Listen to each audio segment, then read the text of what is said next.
Words, hosted by Gavin Rasmussen. Hello, it's Gavin Rasmussen here with you again as your host of The Art of Words.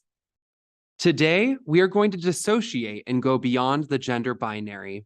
Gender variance or gender nonconformity may seem like a brand new discussion for people, when in reality, it is a topic that has been with humans for centuries.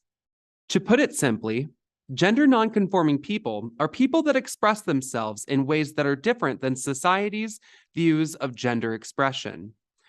For example, society usually deems makeup as a feminine product, when in reality, it is a product that can be used by any person to better express themselves and to help influence one's personal identity. Let's listen to a passage from Alok Vaid-Menon's Beyond the Gender Binary as they explain a personal moment of being trapped in society's gender-conforming views. Looking back, the worst part is I couldn't even talk about what was happening. To speak about the violence would mean acknowledging that I was different from the people around me, which would result in more violence. I couldn't talk to my parents about it because I felt like they would stop loving me if they knew that I was different. That's the thing about being an LGBTQI+ kid. You often don't have the luxury to come into yourself on your own terms because other people have made up their minds for you. I wish that my family had been more proactive.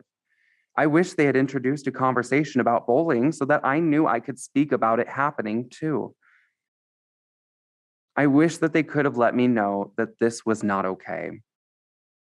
It took me 15 more years to embrace my femininity and regain the strength to wear the clothes that I wanted to and not that society told me to. When I started wearing what I wanted to again, it didn't feel like something new. It felt like reclaiming something that I had lost. It felt like coming home. Beyond the Gender Binary by Alok Vaid-Menon. Gender is a multi-layered topic, but gender identity itself relates heavily to our mental health.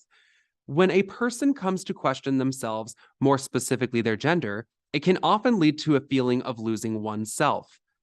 With the right resources, one can push through and reflect on this feeling of dissociation.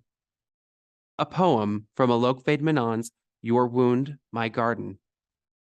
People often ask me what it was like to grow up in small town Texas. Truthfully, I don't remember.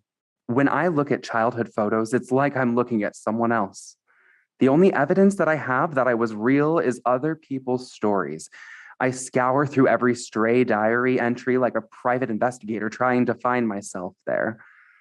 But no amount of home videos, yearbooks, newspaper clippings bring me back to life. I spend a lot of time thinking about what it means to be alive. In the mechanical sense, yes, my lungs, they were breathing. My heart, it was beating. But it's up for debate if I was living. I can't tell when it happened, but at some point I began to vanish. It's like I was watching my life from the sky as an omniscient narrator. It wasn't, I am hurting. It was, look, they hurt this person. Nothing that happened to me happened to me. I became the apostrophes themselves, floating above, always at a distance. I learned how to exist in two places at once.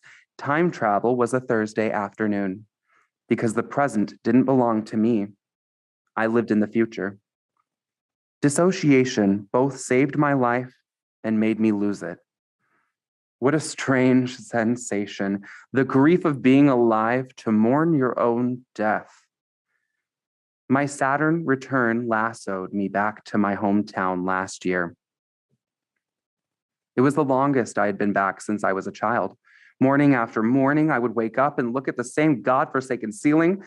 Sometimes I would take long walks, hoping that it would all come back to me, that I would come back to me.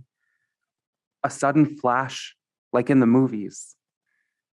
It never came, but I can tell you what did. I didn't find me. I forgave me.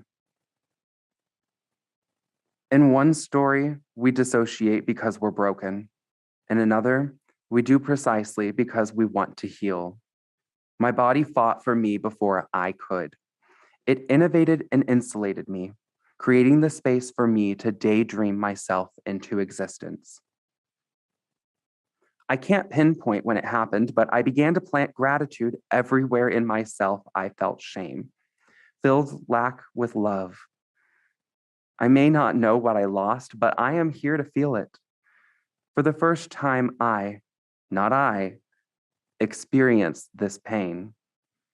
Thank God, my beautiful child, they gifted me the ability to feel. I hope you take this time to reflect on your own identity, for questioning and reflecting in oneself is a tremendously helpful way for a person to grow. Be sure to tune in next week as we read poems collected by children during the current COVID-19 pandemic, a collection published by Christina Barron from the Washington Post's Kid Post. This has been The Art of Words, hosted by Gavin Rasmussen. If you'd like to leave suggestions, email us at ewcfacts@gmail.com. That's ewcfacts@gmail.com. This has been an EWC Communication production.